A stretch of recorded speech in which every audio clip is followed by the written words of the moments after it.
Olá, pessoal. Bem-vindos a uma nova aula do nosso curso de Astronomia Geral. Essa aula é a primeira aula do último capítulo do curso. E dessa vez vamos falar de cosmologia, ou seja, vamos tentar procurar ou entender qual é a origem do nosso universo. Isso é o que cosmologia significa, tentar dar uma explicação para o nosso universo. Começo essa aula com essa imagem que mostra simulações cosmológicas, simulações realizadas recentemente em supercomputadores, onde o universo é feito evoluir desde os primeiros estágios. E ele vai evoluindo e forma essa estrutura filamentar que a gente já discutiu nas aulas anteriores, certo? E que está representada nessa figura observacional tirada pelo Digital Survey Sloan, certo? Nessa imagem, pode-se ver algo muito interessante. Depois de a estrutura filamentar com os superaglomerados de galáxias nas regiões onde esses filamentos se juntam e onde essas bolhas se juntam, certo? Quando se fazem observações a distâncias acima de 2000 parsecs, aparentemente o número de galáxias que se observam são as mesmas, tanto faz a direção na qual eu observe, certo? Ou seja, pensem que se faz uma observação do céu profunda, aquelas observações das quais já falamos com o telescópio Hubble, por exemplo. Se enxerga uma região do céu onde aparentemente não existem estrelas, mas se captura por muito tempo os fótons que vão chegando de uma distância muito grande. No final das contas, observamos uma imagem com muitas galáxias, certo? Pois bem, acontece que em qualquer distância que estamos observando, o número de galáxias é aparentemente o mesmo, ou aproximadamente o mesmo, por volta de 10 a 5 galáxias, ou 100.000 galáxias, certo?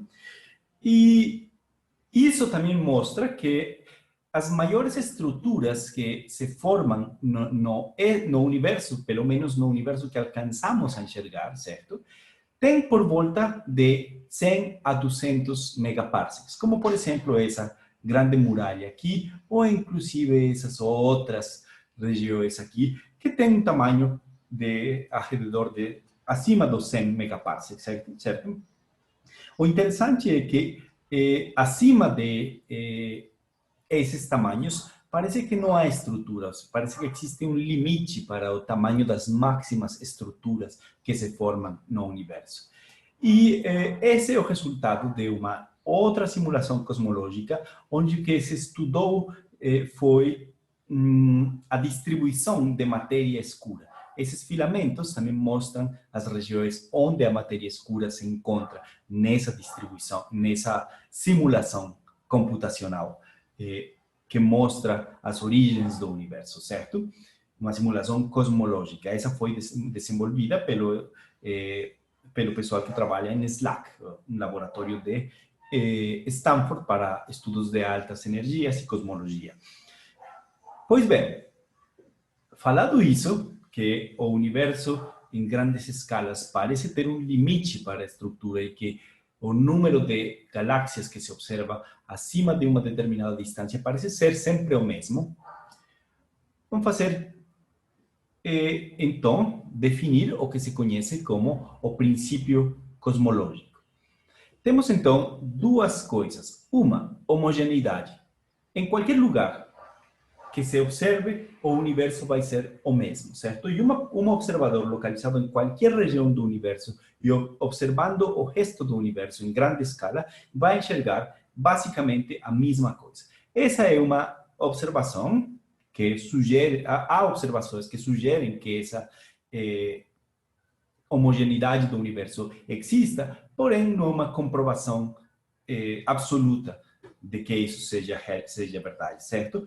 Isotropia. Isotropia significa que em qualquer direção que a gente enxerga o universo, ou seja, enxergamos com o telescópio fazendo deep field em uma direção e depois em outra direção, e enxergamos também a mesma coisa. Então, temos homogeneidade e isotropia do universo. Essas duas características são as que definem o princípio cosmológico, o que se conhece como princípio cosmológico. Isso tem implicações muito importantes, como, por exemplo, se o universo é homogêneo, o universo não deve ter extremidades, não deve ter nem começo, nem centro, nem borda, porque se tivesse borda, isso violaria a homogeneidade, certo? E se tivesse centro, isso violaria a isotropia, porque estaríamos observando um centro, e estando observando o centro, não seria igual observar em todas as direções. Ou seja, o centro não possui nem borda, nem centro, porque tendo borda e centro se violariam essas duas características do princípio cosmológico, homogeneidade e isotropia. E essas características são as que indicam as observações recentes, certo?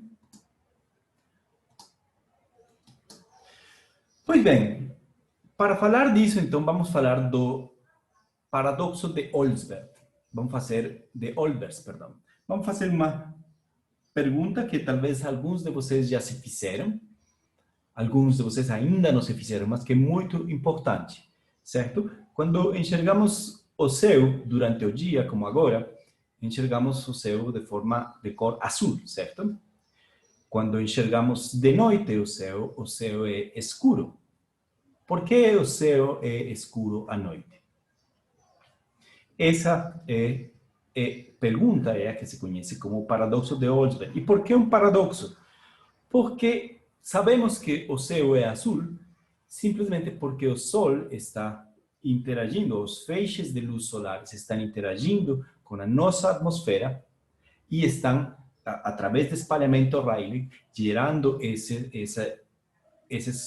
feixes de radiação no comprimento de onda do azul. Por isso, o nosso céu é azul. Caso contrário, se não tivéssemos atmosfera, enxergaríamos o Sol como um ponto brilhante, como se enxerga desde a Lua, certo? E ainda enxergaríamos o céu como um espaço escuro. Por que é um paradoxo? Ele é um paradoxo porque se o céu é escuro, não teríamos, ou seja, da forma como está distribuída o universo, é difícil entender o porquê da escuridão. Veja, pense que você está em um bosque muito povoado de árvores, muito cheio de árvores. Então, em qualquer lugar que você mire, sua visão sempre vai bater com uma árvore. Você vira, observa e nunca consegue enxergar muito além porque sempre tem uma árvore. Pois bem, se o universo segue o princípio cosmológico de homogeneidade e isotropia, o que aconteceria é que a qualquer lugar do céu que vocês estiverem observando, sempre vai ter uma estrela emitindo fótons de luz. E vai acontecer o que vocês veem nesse GIF aqui à sua direita, que vocês iriam enxergar fótons de luz vindo de todas as direções, e não importa quanto tempo esses fótons viajaram, porque eles estão chegando a você, e você o que deveria enxergar, em vez de escuridão, deveria enxergar uma claridade como a que se mostra nesse GIF aqui. Como se resolve esse paradoxo, o paradoxo de Olbers? Bom, se o universo é homogêneo e isotrópico, então, para resolver o paradoxo de Olbers, há duas alternativas, ou talvez as duas opções juntas. O universo não pode ser infinito o universo não é estático, ou seja, ele está evoluindo no tempo. Então, veja que aqui eu falo e ou, né? Porque uma sozinha já resolveria o problema separadamente, e as duas juntas também resolveriam esse paradoxo. Vamos tentar resolver esse paradoxo utilizando o que aprendimos na semana passada, certo? Que foi a lei de Hubble. Então, se todas as galáxias estão se afastando a uma velocidade v, e essa velocidade é a mesma para essas galáxias desde o começo do universo, quanto tempo levaram essas galáxias para atingir a posição atual. Pois bem, o tempo é espaço sobre velocidade e a velocidade está dada pela lei de Hubble. Ou seja, eu vou substituir essa velocidade nessa equação do tempo e o que vou encontrar é que, isso aqui é tempo. Tempo igual a 1 sobre a constante de Hubble. E se eu substituo um valor médio para a constante de Hubble, que é 75 km por segundo por megaparsecs, o que eu encontro é que o tempo que levaram as galáxias para chegar até a posição atual é aproximadamente 13 bilhões de anos. Muito bem, isso significa que não há possibilidade de que eu receba feixes de luz acima desses 13 bilhões de anos, certo? Há 13 bilhões de anos, todas as galáxias estavam juntas em um mesmo ponto de partida. Isso também significa que a idade do universo é finita, certo? Até agora é finita, mas o universo está evoluindo. Acredita-se que a matéria e a radiação, tudo o que a gente enxerga no universo, estava confinado em um ponto há 13 bilhões de anos. A partir daí, esse ponto explodiu, fazendo a matéria e a radiação se expandir para todos os lados de forma uniforme. A posição e as velocidades atuais das galáxias são decorrentes desse grande impulso inicial, certo? Um grande impulso que se conhece como Big Bang. Mas o que o Big Bang tem a ver com o paradoxo de Olbers? Bom, o paradoxo de Olbers explica, a lei de Hubble explica o paradoxo de Olbers por causa da evolução do universo. Vemos apenas uma parte finita do universo, uma região que cobre 13 bilhões de anos. O que está além disso é desconhecido para nós, pois os fótons que estão além desses 13 bilhões de anos ainda não chegaram a gente. Ou seja, 13 bilhões de anos é o limite do universo e quando enxergamos o céu escuro, o que estamos enxergando de fato é o limite desse o nosso universo. Não é impressionante como uma coisa tão simples, tão comum a nós, como um céu escuro, tenha tanta profundidade cosmológica? É muito legal, certo? Falando mais sobre o Big Bang, sabemos que ele ocorreu, mas onde ocorreu? Pelo princípio cosmológico, o Big Bang deve ter acontecido em todos os lugares. Lembra?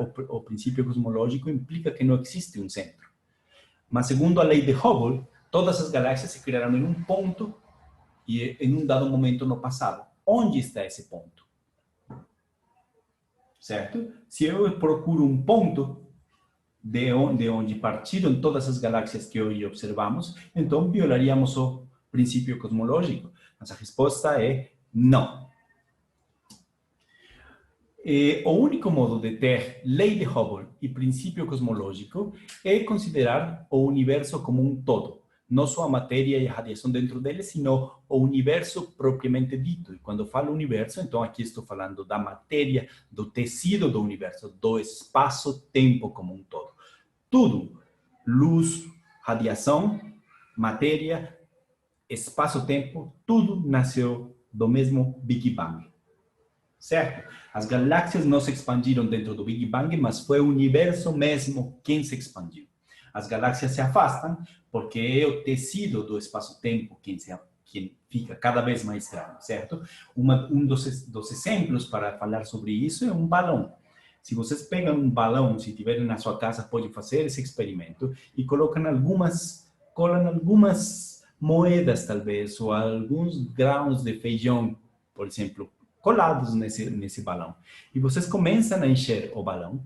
Vocês vão ver que, como um todo, cada um desses pontos vai ficar separado dos outros. No entanto, o tamanho do feijão não muda. E sempre vocês vão ter as galáxias, por exemplo, elas vão ter seu tamanho, se afastando uma das outras, mas o tamanho delas não está mudando, certo?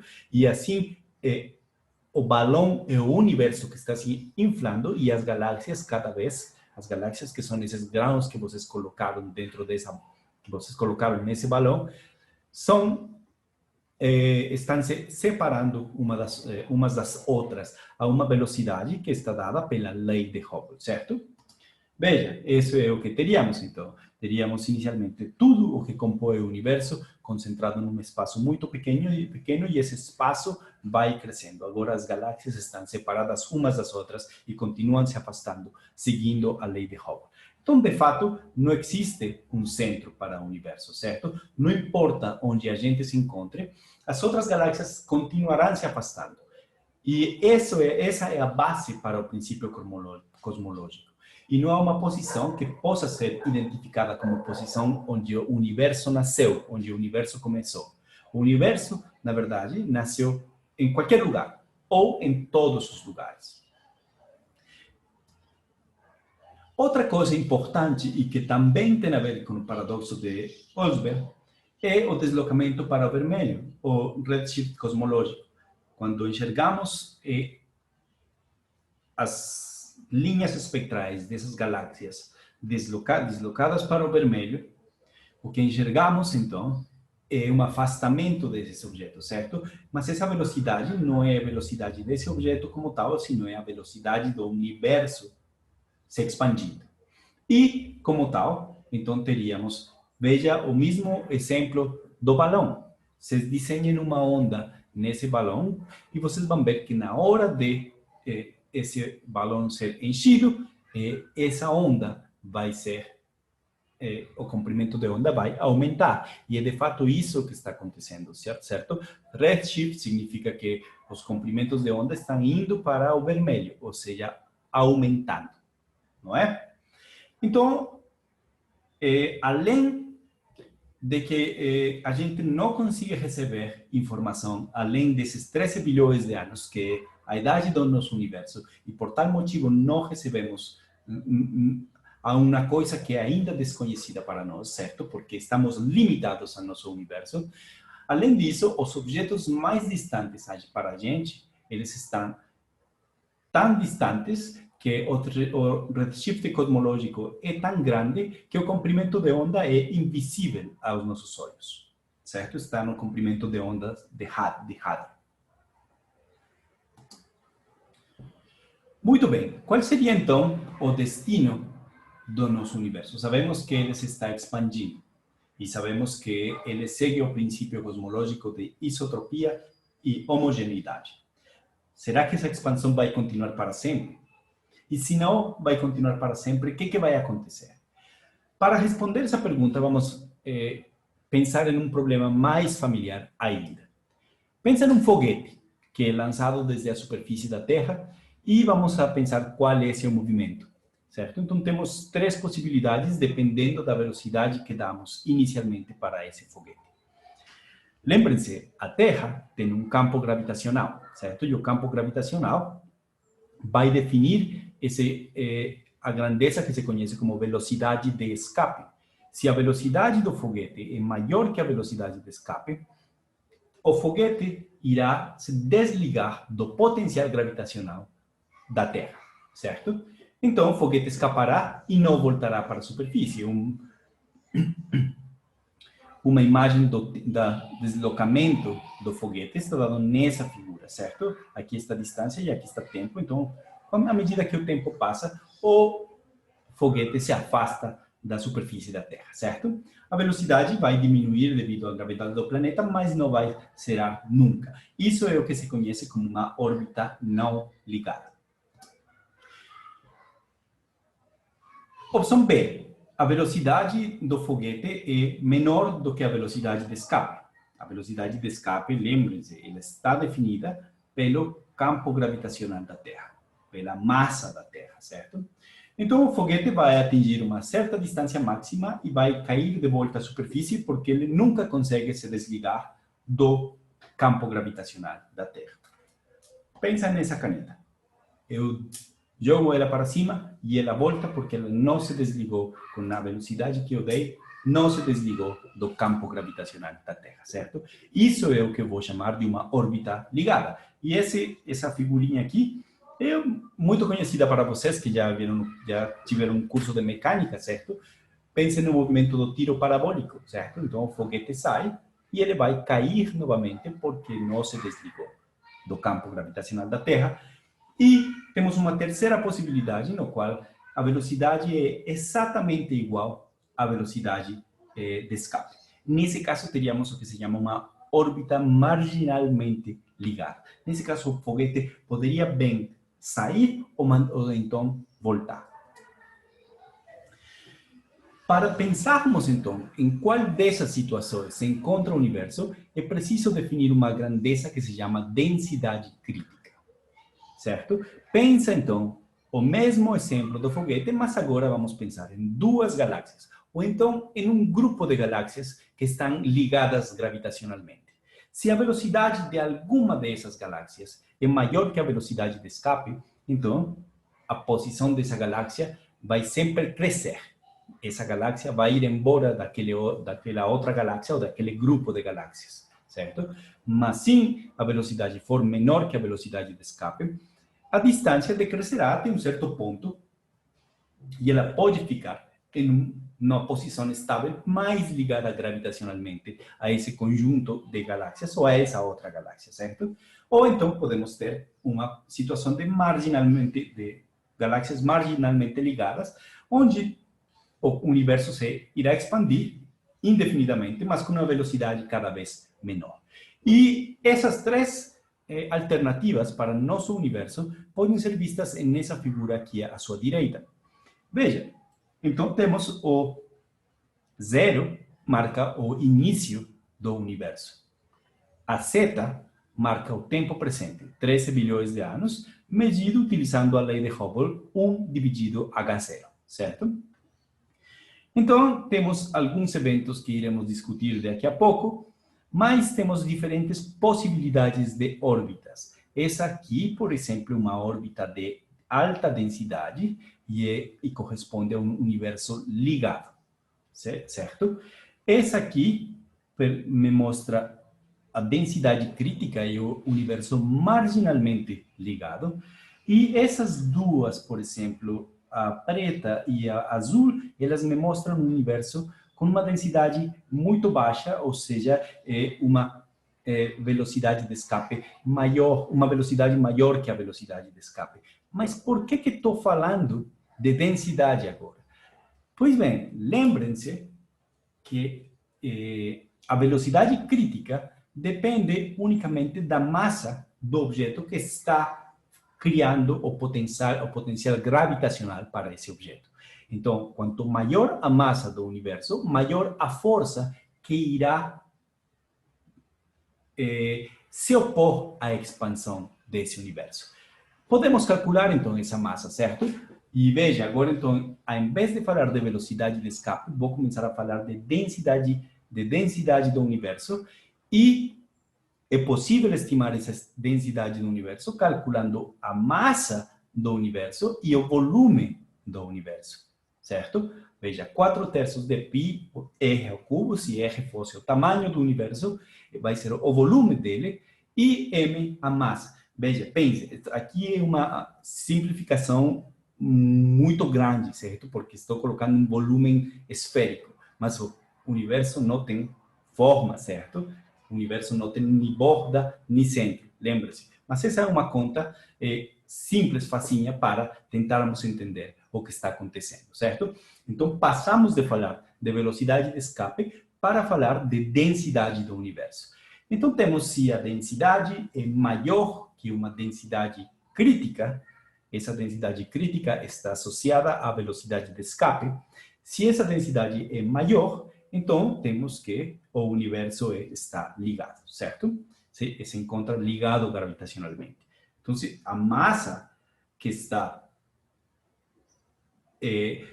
gerando potencial para esses objetos que estão dentro desse volume é tão grande que os objetos estão todos ligados. Então, sabemos que agora está se expandindo, porque isso é medido, mas se a densidade desse universo fosse maior que a densidade crítica, então saberíamos que esse universo vai se contrair novamente, certo?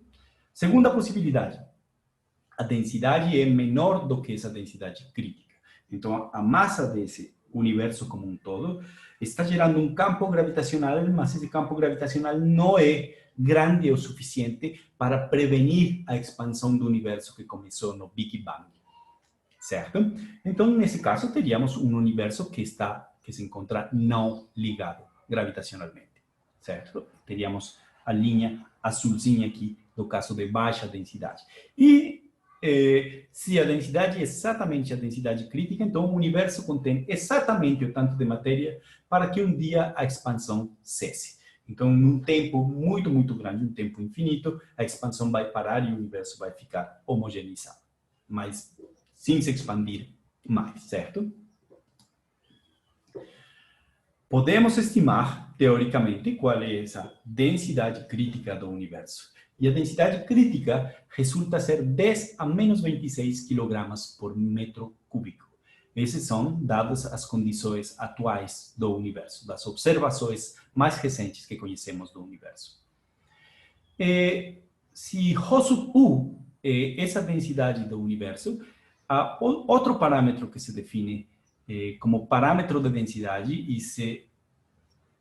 normalmente se utiliza a letra ômega maiúscula sub zero para esse parâmetro de densidade. Então, se Rho U, que é a densidade do universo, dividido Rho zero é a definição, certo? Então, se Rho U dividido Rho zero é igual a 1, significa que Rho U é igual a Rho zero, ou seja, estamos em um universo com densidade crítica, marginalmente ligado. Se Rho U dividido Rho zero é menor do que 1, certo? Isso o que significa? Significa que Rho zero é maior, a densidade crítica é maior que a densidade do universo e o universo está aberto, certo?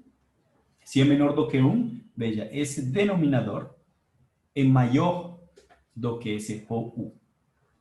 E isso mostra, então, um universo aberto que se expandirá para sempre, porque a densidade do universo realmente não é tão grande, certo? Agora, se a densidade Rho U é maior que a densidade crítica, então temos o caso de altíssima densidade, e nesse caso teríamos um universo fechado, ligado, e esperaríamos um novo colapso do universo, porque essa massa do universo vai um dia parar a expansão. Esses são, então, os três casos, novamente, nessa figura. Rho zero maior do que 1, Rho zero igual a 1, densidade crítica, e Rho zero menor do que 1, um universo com baixa densidade, certo? Agora, a grande pergunta, será que podemos estimar? A densidade crítica é possível de ser estimada a partir de considerações teóricas, certo? Mas agora, a grande pergunta, será que podemos estimar a densidade do universo? Pois bem, podemos, de certa forma, porque podemos medir a densidade das estruturas que a gente consiga medir. Pois bem, se medimos a massa média das galáxias, encontramos que a densidade dessa região, e assumindo, certo, que a distribuição de galáxias é igual em todas as direções, porque esse é o princípio cosmológico, o que se encontra é que a densidade do universo é 10 a menos 28. Isso é 2 ordens de grandeza a menos que a densidade crítica. Então, ômega zero vai ser 0,01, certo? E nesse caso, o universo é um universo aberto, não ligado gravitacionalmente, e vai se expandir para sempre. Ou seja, só medindo a massa das galáxias, teríamos a resposta para essa pergunta, que seria um universo aberto.